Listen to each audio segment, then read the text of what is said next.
Good morning, Paul Katroff with 423buyland.com. With a passion for real estate and a degree in business, I find myself in all types of interesting situations. Well, this morning it's beautiful, it's 65 degrees, and I'm here at a lot, and I'm here to answer an email. Somebody called me the other night or emailed me the other night and asked me, Paul, what do you do with the ground after you clear the trees? I really don't feel like hiring a dozer. The dozer is going to cost me $1,500, and I'd like to burn everything. Well, naturally, you can burn everything. And sometimes, as simple as it seems, it's always easier to see things done. So this is kind of an interesting video because I'm also going to show you another way of clearing ground that I don't really like.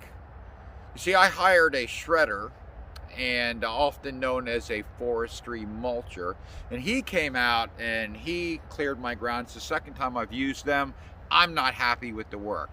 Well, you know, they left me with a lot of debris on the ground, and this is debris that you have to deal with. They make the trees disappear, but all the debris that they grind up goes down. So I'm on the north end of the lake, and I'm going to do a little walk around, try to keep this a little short. I'm going to show you how I'm tackling the ground situation using fire and burn piles. Just a little informative video that a lot of you may already be aware of, but it's always nice to see it done. So stay with me and let's do a little walk around. I'm going to show you a few things. I think you'll enjoy this. Okay, here's this lot I'm working on. There's my corner marker. There's the back marker. I had all of this done with a forestry mulcher. So what happens when a mulcher comes in, he destroys the property. And of course he does you a favor. It's like McDonald's. It's quick, get it done in 4 or 5 hours, and you're really happy in the beginning. And as you can see, when he went across the tree line, they decimate everything. Notice how everything is leaning over, everything is mangled in there. It's awful. And I'm really unhappy with that. I don't suggest using a mulcher on your lot. You can see where he had these trees along the property line. He grinds them, and of course a mulcher doesn't have the ability to pull out, and all he had was a mulcher. He didn't have a tractor, so he left me with this mess right here. Look at that. Here's another tree. So when you look at this, I mean, I personally can't pull that out. That's mangled, so I'm going to take my saw, I'm going to make cuts. But all this is extra work, and I'm going to do the best I can to try to make it look somewhat presentable. As he went to the back line, you can see this corner one. This is just, it's a mess. So this is what they leave you guys. You can see how everything is bent over, doesn't look good. Now, look how thick this is. This is a categorical jungle. Okay, where did all this debris go? Check it out. It goes onto the ground. Look at this. This stuff isn't fun to rake up, man. This sucks. And this was done 7-8 months ago. So when the mulcher guy shows up and he says, hey, it's great, it'll rot into the ground in 6 months, it'll make your ground fertile, it'll prevent the weeds from growing. Garbage. Absolute garbage. As a matter of fact, the weeds grew back worse because the trees are gone, sunlight's coming through. So imagine chasing a property with a weed eater, trying to catch weeds, and at the same token, you are trying to weed eat around this kind of stuff. It's awful on a weed eater. You go through so much twine, it's murder to do. It really is. So this is what they leave you with. This is all the debris, and it's not going anywhere. Okay, so here's how I tackle the debris. As you can see over here, this is my main burn pile. This is the big one that I've been using to burn my larger pieces of wood, my larger trees. All of this debris has come from the tree line where I'm trying to clean it up. Okay, now as we look to the other side, I've cleaned it up to there and I've managed to taper it off a bit. That side looks a lot better, but I'm grabbing those trees and I'm sticking them right there. This is the remnants of 2 days of solid debris burning, large stuff. Okay, so now as I'm working on this, you can see I can't really correct it.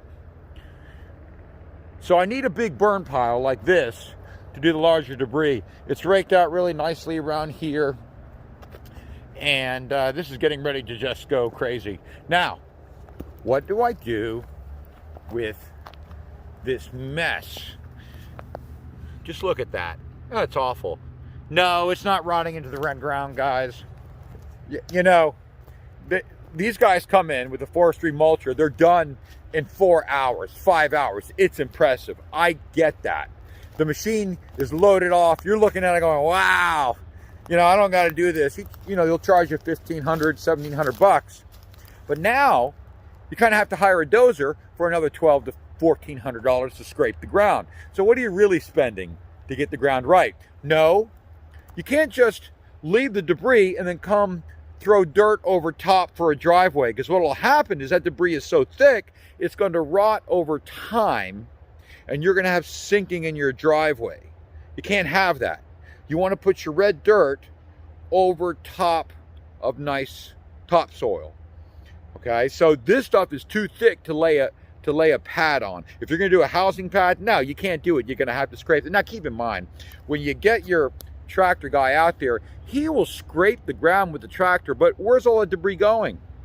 Look, this is a jungle that's laying on the ground in shards. So you can push it around all you want, but it's a mess. Well, here's how I do it, because I'm real picky with my ground. I like my ground looking beautiful. So here's how I'm doing it. Okay, there's my parent fire, or the mother of all fires right there.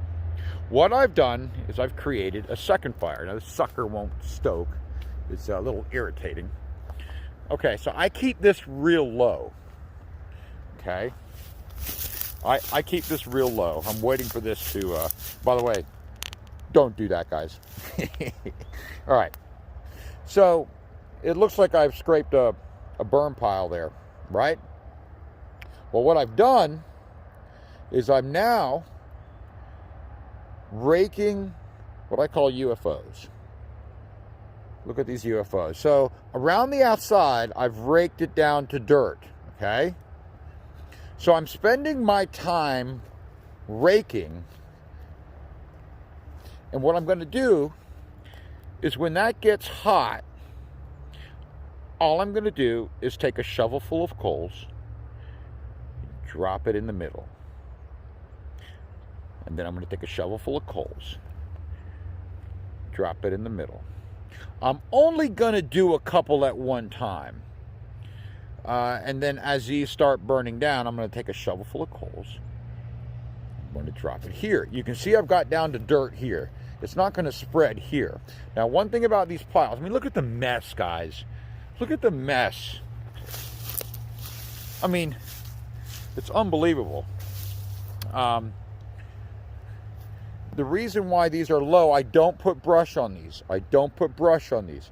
None of that green stuff goes on here, because you want that to burn low and slowly, just like what they call a controlled burn, okay?